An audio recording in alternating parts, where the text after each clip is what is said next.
and Interlink are a device manufacturer. And what Camilla's going to talk about a little is some of the difficulties and some of the challenges you might face as a device manufacturer coming to market, maybe your first time or your first few devices, and interlay that with the experiences and some things about what they've found in the market, particularly in terms of exporting, because exporting is a lot of what companies are doing in this region with these sorts of devices these days.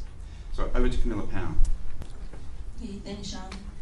Thank you so much to have this opportunity to join this M2M hours and share our experience in manufacturing and designing hardware of tracking devices. Interlink is composed by engineers, senior engineers, and located in Taiwan, Taipei. And our engineers are all with more than 15 years experience in RF, wireless, GSM, and GPS products design and manufacturing experience. And talk about sharing, I'm very happy to share with our experience here and to show you we have, in the past years, we have doing a lot of products and projects such as pet trackers, and we're selling this product all over the world to find lost stocks. And we also doing some fleet management for Taiwan newspaper for the transportation monitoring. And also mainly that we manufacturing the ODM project for Turkey post office to monitoring the postman's delivery situation. And we also customize for ankle bracelet for Beijing court to monitoring their criminal, the offenders in the jail. We also make customer design the vehicle tracker with magnet, especially made for the police to detecting the criminal issues.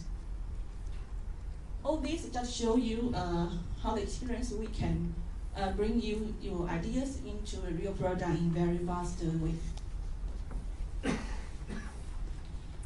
And now we are talking about, I would like to show you what's the new application, because everyone know tracker is not new things. It's quite material industry for more than 10 years. And what's the new opportunity? What's the new trend for you can get into this market? The first one I would like to show you is the SOS emergency equipment. I believe that all of you are traveling a lot with your family overseas, but you cannot always get together with your families. So what happens if they are traveling overseas? Will you worry about if they are in the right place? Will you worry about if they are safe at the place? What happens if they got in trouble? How can you help him in a long distance? This we can provide you a new solution to solve all these questions, these worries, and how to do it. Just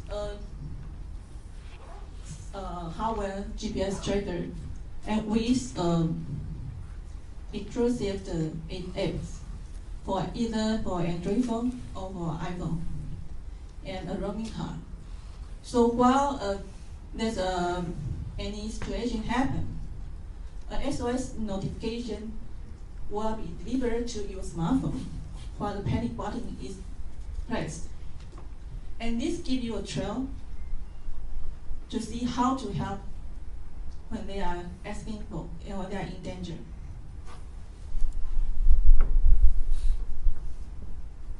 And the second opportunity is now, because I would like to show you is a real case here now. The trend nowadays is to build up a smart city and a green city, even a green country all over the world. And how to do it? A very simple way, and this one of the policy of the countries, is to change the normal street lights to LED street lights. This is just the one policy and the one way to make it. And we show you a real case is that we can monitoring the facilities and timing the lights to save at least 30% electric power by integrate our devices into LED street light. And we already now testing in Taiwan and China. It's a field test of around 5,000 pieces to see what happened and is it reliability. And for the advantage usage is like we can add on more sensors on it. We can monitor like environment monitoring, and so you can see the temperature. You can analyze the temperature, the humidity, and the solar radiation, wind direction, wind speed, and all rainfalls, and all other data. With all these big data transmitted by the 3G or even 4G to the control center, and to analyze these kinds of big data, it helps us to present the disaster in advance and to make solutions in advance. And there's, according to our research, there's 4 billion street lights over the world. Some already changed to LED and some are not. So we recommend that this will be a very good opportunity to get into this market to see the next trend.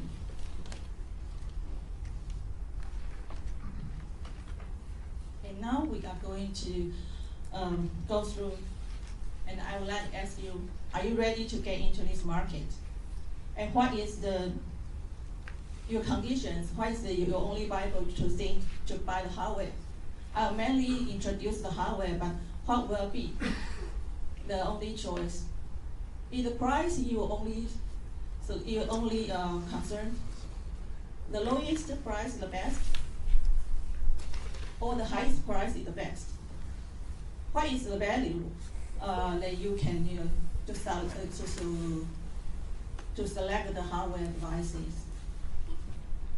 So go through all these questions. You might think, is that the only way you buy a hardware device?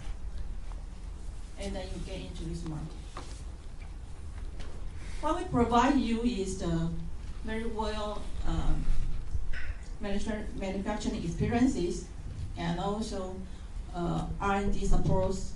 So you can see not only setting the price, and even if it is something that happened in an unexpected field test in the market, are you going to record all the things back? Or there's a firmware update function for your devices?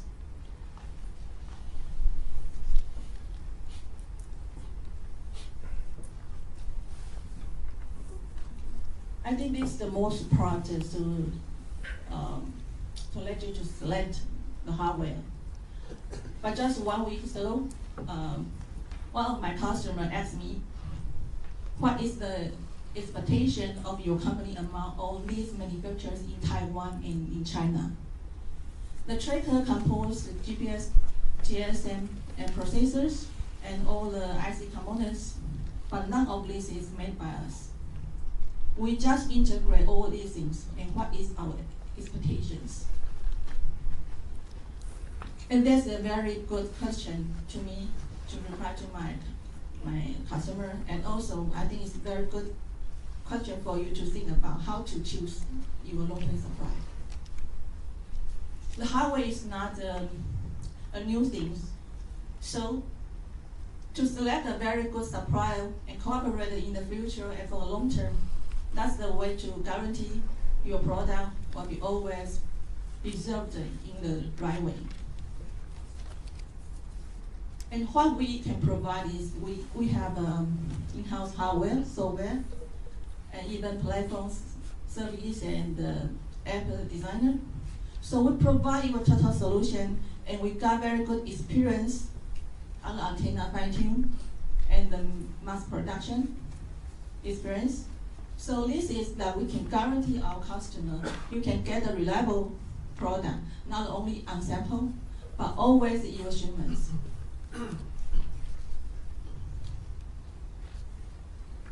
So we can provide to our customer, different type of customers, hardware only, or a total solution with the platform service and apps for Android phone and for iOS and iPhone.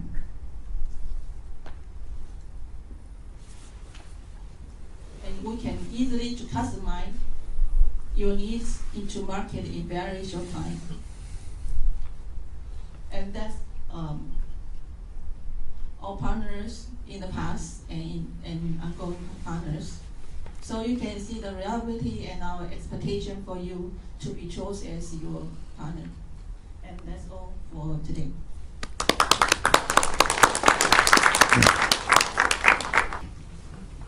Thanks very much, Camilla. It's interesting some of the points that Camilla brought up, and I'll talk a lot more about partners when I do our section as well. And it's interesting to know that, you know, it was put to me earlier today that customers don't actually really care about partnerships between suppliers. They just want to buy stuff from a supplier. But the reality is it's the partnerships that make the supply chain work properly for the customer and the end user, because if you've got a good partnership and supply chain working, then people aren't pointing at each other all the time saying, no, it's your fault, no, it's your fault.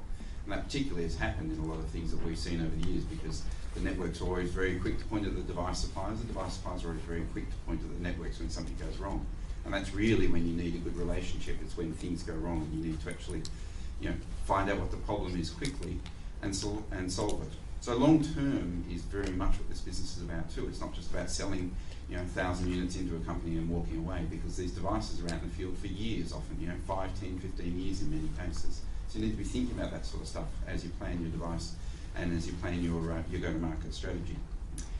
So on that note, I'd like to introduce Craig Morton from Moving Data. Craig's a real pioneer in the M2M industry in Australia. He's been doing this sort of stuff since the late 90s when he's with TNT. And now he runs a company called Moving Data, which is all about, you know, working on actionable events and actually taking the data, because it's great to have the machines out in the field collecting data all the time, but it's what you do with it that actually makes the money and makes the financial decisions apparent for you. So Craig, with no further ado. Thank you, Shane.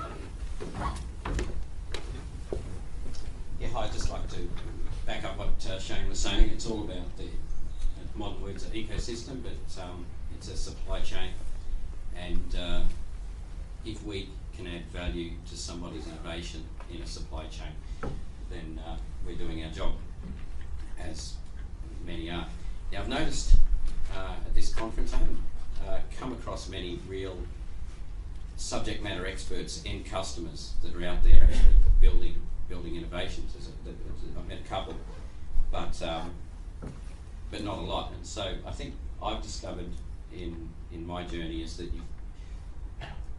it's not about going after the end customer when you're an expert in the industry. It's about helping those who are experts in their industry apply their Internet of Things, etc. And I think it's important to be aware of some of the larger vendors out there and what they're really doing, going out there and saying that they're going to solve the world's problems and there's all this great potential. It's really about smothering innovation, I think. It's slowing the industry down and stopping people from getting out there and actually doing real things. So there's nothing wrong with that. They're building up the right sort of platforms, but who are they selling to? So I'm just going to give you some just some small case studies in case there's people in the audience that are innovators and want to build things. This is just a typical customer. It's a hell of a mess. The customer comes to you and they say, look, we want to put a tracker on our vehicle and we want it to do everything. And you go, well, how do you want to present that to your end customer? How do you want to look at that? And really, they've got no idea. Until you build something for them, they can't really give you the feedback. But they are the experts in their industry. So in this case, I've partnered with a company that are expert in civil construction, and we're helping them make a lot of money. So our key thing is, or my mantra now is that we collect events from devices, from sensors, and really we're turning it into financial data. At the end of the day, this customer just wants financial information. They don't care about how we collect it and how it all works. In this case, I mean, just a couple of pictures there. They want some tabular data. They want some visual stuff, which is, you know, a bit of gloss. But really what we're doing is in this instance it's a civil project to improve a mine site, put in a new ramp. What they wanted to know was how much soil was moved from point A to point B. That's the financial data, that's all they're interested in. And that's this is a practical innovation. What's it mean financially for them? We've proven through our projects, through looking at their overheads on their civil projects, we've proven we can save them 3 to 4% on a civil project, multi-million-dollar contract. That's big bucks for them. And it means they can win contracts. They can, with confidence, go into a new tender process knowing what their overheads are going to be. And so we do event tracking. So things happen on the work site. As those things happen, we track them, we turn them into financial data. Last week, these guys put it, typically in the civil construction industry, what happens, they put in a tender, they underquote a little bit, they hope to make up their margin on the variations on the contract. And usually the way the civil construction industry works is that at the end of the contract, they have a big argument in the room, lawyers, whatever, they have at the end of the day, they shake hands and they split the variations 50-50. My customer gets 100% of his variations. So he made an extra, on a small road project, made an extra $500,000 because he was able to avoid the handshake deal, and he had the solid data. He could just go in and grab all of his variations and win some money. That's a practical example of how to make money out of event tracking or device tracking, Internet of Things. And I was going to say, the most important thing is we track the performance of our service to them, and by doing that we're proving our value, and that sets the price. So he doesn't, by me demonstrating how much money he's making, it's a value sale. We're not selling carriage, we're not selling transactions and low value, value stuff. So how do we do it? Back to the first problem, he didn't know what he wanted. We didn't know what to deliver because I know nothing about civil construction. So I came up with this way of dealing with tricky customers, just splitting it into blocks. We generate the data, we transform it in some way, we interface it into their systems. We always try and deliver it into their systems. In this case, the guy wanted it in Excel spreadsheets and a government GIS system. So the interfaces are important, and the consumption of that data can be in those systems, and we also provide some assurance interfaces to them. And that takes a lot of our cost away. We avoid the phone calls about are the trackers turned on. And then we build in an authorization layer. So we abstract away all of these functions. We never build a monolithic system. We build it in components and then deliver them in bits and pieces. So it's always the customer's data. Different device vendors, including others in this room, and other systems. I mean, we're working on a project that deals with underground mining. So in that case, of course, we haven't got any GPS. So we're tracking the events as using their mining infrastructure, underground mining infrastructure. We can see the events as they're occurring. So it's the same system. It could be machines in factory, logistics systems. Whatever generates an event, we turn into a financial piece of data. And we do that through we've built a platform.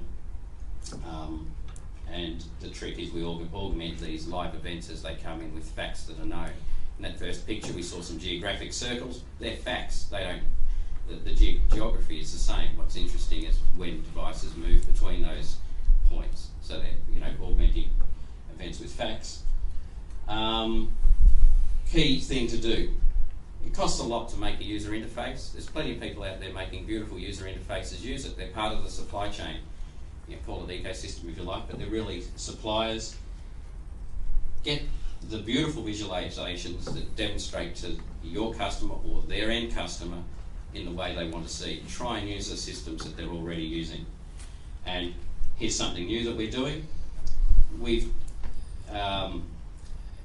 smart cities, it's the latest buzz, but there's very few, there's little spurts of innovation in this area. So I applied what I've done is I've applied our theory to this by picking up a piece of architectural software that's used to design buildings and reapplying that, because it's familiar with architects and urban planners, that's their system. So I'm delivering data into that, and they're starting to get some insights into some movement of people. So the data source here is some carrier-based data of movement of people, and I don't actually know what all this means, but they do, right? And I think that's, you know, at the end of this message, that's the important thing. If I can find subject or domain area expertise, subject matter experts who know their business and know their customers, they're the best customers to have, and if I can add value to their business, then I'm doing something right. And we try and do that by branding our components and go from there. So I'm on time, I think. So, Shane, let's move on. Thanks very much, Craig.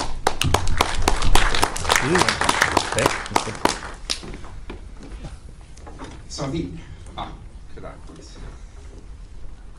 So I think I'm in violent agreement with a lot of the stuff that Craig was talking about. You know, the people we see in the industry, because usually when people are starting out fresh, they either go to a carrier or to somebody like us or to a device supplier and say, I've got this idea, and it's usually because they're in an industry and they can see a process that needs changing or a way of getting information back and doing something with it.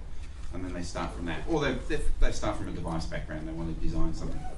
The ones who actually usually succeed are the ones who are in the industry and can see the value of the problem they want to solve. Although we have seen some people that have tried to solve problems that nobody wants to solve over a period of time, like the guy who invented a hospital fridge temperature gauge detector, which went really well. In fact, it exceeded all expectations, because what they were trying to do was to demonstrate that a certain proportion of fridges actually weren't keeping drugs in temperature at all times. The problem was it worked so well that 95% of fridges weren't keeping the drugs up to that temperature, and that was a problem that nobody wanted to solve, because nobody wanted to spend $10,000 a fridge through every hospital in Australia just to solve this problem. So you've got to have a solvable problem and be able to see that insight in the beginning. And sometimes the insight, you know, people don't want to solve. But we talk about, you know, networks and global networks, and Alessandro was talking about very similar things before with the Bridge Alliance and having a regional approach to connectivity. Core's approach to connectivity is to, you know, it's the old think global, act local, that sort of mantra, in that you build a product once and you design it so that you can take it to other places in the world. Because for most countries, unless you're in the middle of, you know, some part of Europe or you're in the middle of the United States, often, or in China or India, but, you know, often the local market is not going to be big enough by itself to sustain you after a certain period of time. So you have to think about what you do in the next stage. It's a particular problem for us being from Australia, where, you know, we have a lot of space and not very many people, and so nearly everybody who's serious in our market ends up exporting or wanting to export at some stage. So you've got to think about how your connectivity is going to work from the beginning. And you've got to build all that stuff into your actual product design and the process that you take through your product design as well. So, you know, we're not product designers, but we'd like to have a lot more input and partnership with people when they're in that phase of the product. That would save things like the customer we had some years ago who rang me and said, is it normal? I've only got 40% of my units still reporting in after 6 months in the field. And we went, oh my God, what have you done? You know, they should have 99.4% of their devices reporting in, not 40%. They'd forgotten one simple thing to do. You know, there was just one thing that pretty much everybody in the industry that's been doing it for a while knows that you have to do with a device that's fixed and stays in one spot forever. And these guys weren't doing it, and they had to actually go around and get people to turn off the device and turn it back on and over the air update them. It cost them, I don't know, $250,000 or something to fix that, and that was cheap. It wasn't an actual truck roll in most cases. You can imagine doing an electricity situation where you're rolling out trucks at $200 a pop. So it's about getting in and thinking about all of those things in the beginning. I'm talking about, you know, I talk about this sort of stuff, you know, connecting platforms, all of those things. Most carrier partners have platforms these days. We're in the process of getting them. Most of them have got some sort of reach as well. But what you're looking for in the person that you're going to deal with is the person who's going to say to you, have you remembered to do that in the beginning? You know, have you fixed this? What's happening with this? You know, how can we help you design your product so that it uses less data? That may seem, you know, anti-intellectual in some respects, because we want you to sell more data and use more data, but realistically, if you use less data and you sell more units, it's better for us in the long term. So it's about getting real and paying a lot of attention to the details in what you're doing all the time, because it's the details that trip you up. Like I was saying with that guy before, you know, if they'd just changed one little thing in their program, they would not have had this device issue where, you know, 20,000 odd devices were left in the field by themselves. You know, do you use, and this is a GSM, very much a GSM focused set of questions, but it's how do you set up the APNs of your devices? Do you use private APNs? Do you use TCP or UDP? You know, that sounds a bit weird, and I don't actually know very much about it. I'm not an engineer. All I know is that we see customers using TCP in vehicle tracking, for example, use between double and 5 times as much data on average across the board as customers using UDP. And I just can't argue with that. I don't know why, but that's the way it works. You know, that's the reality. And so, but for sending the same amount of actual payload. You know, and how are you going to use satellite? That becomes really critical if you start using satellite in your systems as well. You know, if you're doing a fixed deployment, you want to use, you know, say a 3G type satellite, then, you know, you're paying as much per kilobyte or more in some cases than you do per megabyte on many terrestrial GSM systems. So you really need to think about how you put all of those things into one place.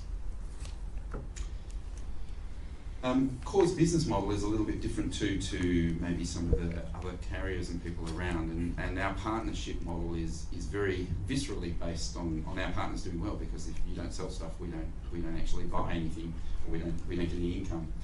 So our model is based around our partners bundling connectivity into the product that you sell onto the market, so it becomes an integral part of what you do.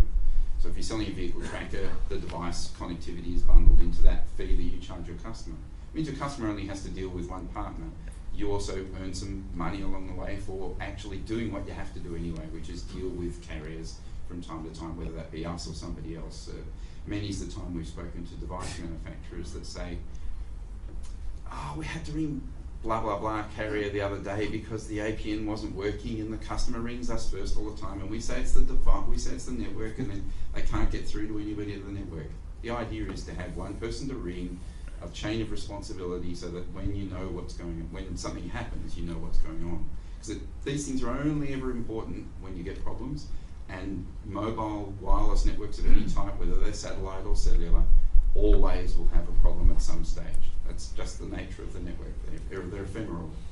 You know, we really are in the business of selling something that's, you can't look at it, you can't touch it, you can't feel it, but it's, without it, nothing works.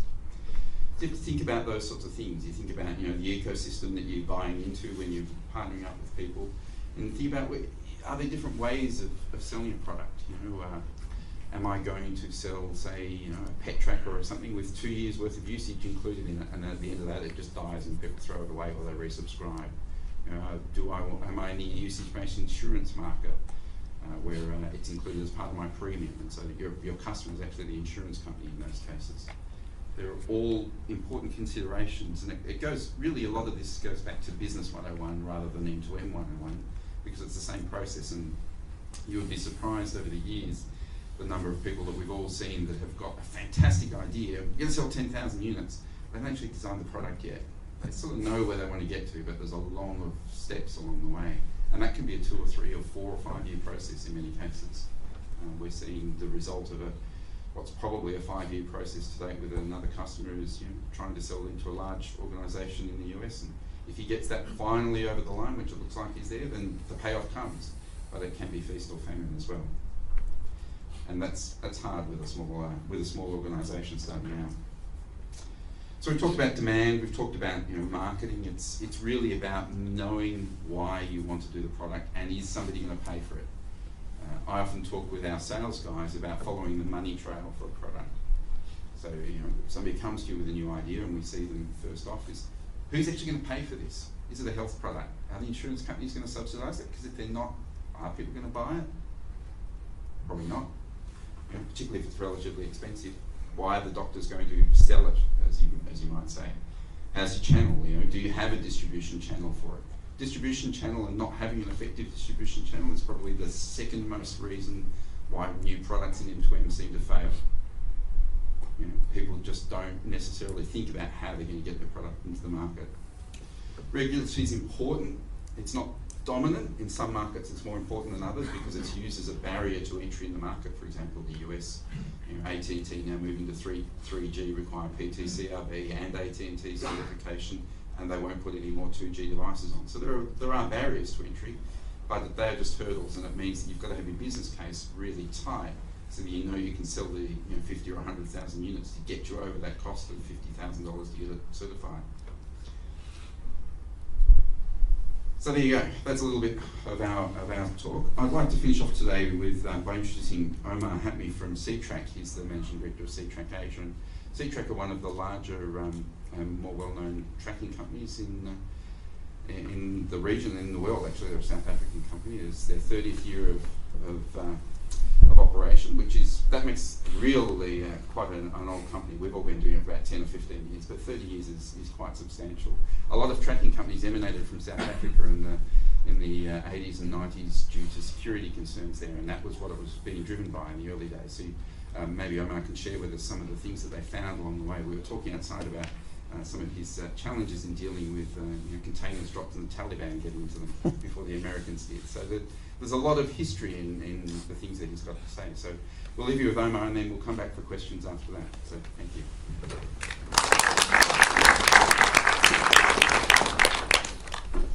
Thank you, Shane.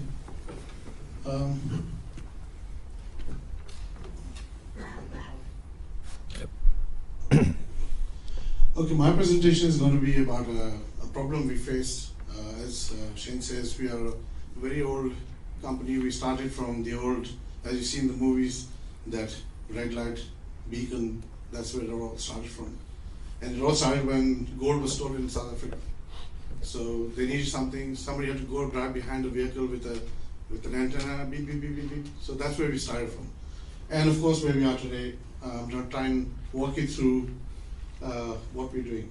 So from my title, as you can see, C-Track, it's always visible, even across borders.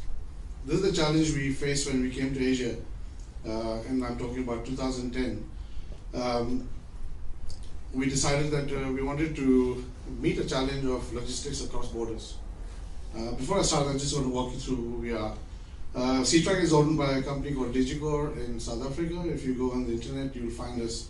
We are a listed company. We've been listed since '99, but this is our 30th year of business. Last year's sales were about 110 million purely tractor sales. We are experienced, like I said, from 1985. We've proven technology close to now 900,000 units in the field and running out of 45 data centers globally. And we're moving to cloud now. And we're fully end-to-end. That means we manufacture, we design, we create, we write, we rewrite. We own the IP of whatever we're selling to our customers. And we're a member of TAPA. People who are aware of TAPA, that's the case study I will present today. Just a picture to show you which can track everything, but everything else, yes we can. Anything that creates an event, powered or unpowered, can be tracked. And that's where C-Track comes. We're down to people. We're even tracking cargo now via RFID, talking to our tracking device. The case study I present to you today is a global M2M solution. We worked with Core, and this is I presented this challenge to his team about a year ago, and we've actually done it, broken it, and sold it. So I will share with you what we have sold to the market. The two customers who are using the product now are TNT and Hertz. Hertz is using it for cross-border rent-a-car, because cars get stolen, they don't come to where they're stolen, they go to Thailand. So we can actually track them when they're there. And for TNT, we're tracking trucks from Malaysia all the way to China. And I will show you that. And the ad we rolled out was always visible, even across borders. Okay, simple how it works. Everybody knows GSM is part of the key component of our technology. We of course using, in this case, GSM is Core. We also use Core's Iridium network. We have a product which can talk via Iridium as well. So if there is no GSM, we can go Iridium by using their satellite tracking. A product comes with Bluetooth, so different parts inside the vehicle they talk to each other by Bluetooth, not wired. We're using Wi-Fi. When you go vehicles, you don't want to spend GSM costs. You can use Wi-Fi download. You have 3G. You got RFID, and you got HID for your driver identification, the ID cards that you're using. So everything integrated into the system needs to be then tracked via the back office, which is 24/7, via a handphone for the businessman, by a driver who may have a two-way communication device. I'll walk through later. So this is more or less what we do. I think most tracking businesses do the same, but I've just talked about the various components that are built into the system. You see a lot of C's but nothing else. That's because I haven't shown you the network. So wherever you see C now, that's where Core and we are working together. That any customer who may be operating out of Singapore but has trucks running in Hanoi, we can track them. When they come down or move into Laos and move into Thailand, they come into Malaysia, all real time. And best of all, no roaming cost. And that's the biggest saving we can give to our customer. Because what people are doing now is they buy a SIM card from the cheapest network and with the cheapest roaming and then pass it to the customer. Customer pays for each byte of data. What we promise to our customer is that, okay, let us run your network, we'll run a truck at our cost, up and down, we'll see how much data you consume and we'll bundle that in for you. And then, best of all, you have 100 trucks, we'll run it across 100 trucks. So you buy 3 megs from me, I'll give you 300 megs a month. You run out 300 megs and I'll charge you per meg. Imagine that, or getting 100 bills of each vehicle running roaming costs. And that's an easy sell for a customer straight away. He sees the saving. That's the first saving. That's without CTRA doing its normal work of telling you where your losses are, where your driver is sleeping, where air conditioner is being overrun. All those things come in as standard. So what we are promising our customers now, and this is the customers who are already using it, we are doing Singapore, and this is where CTRAC has actually got service centers. So if your vehicle needs to be fixed, it is fixed on the service centers. You don't have to come back home. And we tell our customers in the morning at 9 o'clock, by 8 o'clock, we tell our customers which trucks are not working. You better get those fixed before they start the route. So we even promise our customers service before 9 o'clock. So the route can start. Some customers start early, some start later. But that's the thing that we have in place. Challenges are in place. In, of course, Vietnam places networks don't work. And I've been in the industry now for 12 years. Things just go off. In Pakistan, the president decides to shut down the network, it just goes off. Everybody goes to sleep. Things you can't help. But those are the risks of the business that we are in. So with Core as a partner, what did we get? We got a global SIM card. I'm deploying this now in my region in Nexus GCC. We've done ASEAN now. We're going to run them in Middle East. That's our next test. And we've covered the whole Asian road network, which I've shown you here. That is what routes have been followed by trucks on the road. GCC is our next project. And TAPA, the Transported Asset Protection Association. This is one of the biggest challenges, was to give customer a solution which can be adapted at good cost. And I think the best thing that Core has done for us is to give us that cost that customer just does not talk about. He's happy with what we offer. And we do data and voice. So voice is expensive, but the device we offer a customer, some customers like TNT wishes to know when the panic is pressed, what is happening inside the vehicle. So the speaker straight away goes on in the control room, they can actually hear the conversation. And if a panic has been pressed, I don't think cost comes into that. So it is for voice to a driver to call back, fix numbers, or a panic is pressed, we can listen to what's going on. Core is also our Iridium service provider for Asia and Middle East. And what we have a new product called Multicom, which is Wi-Fi, GSM, Iridium, that we've rolled out now with Core in UAE, Malaysia, and Morocco. And that's data only, there's no voice on that. Type of solution, I'll just run through this. I'm sure the forum may not be the right one, but just to give you a few things of what's happening in the product. Remember, this product is a theft deterrent product, so we built in a lot of features into it, other than just GSM tracking and normal vehicle tracking, fleet management stuff.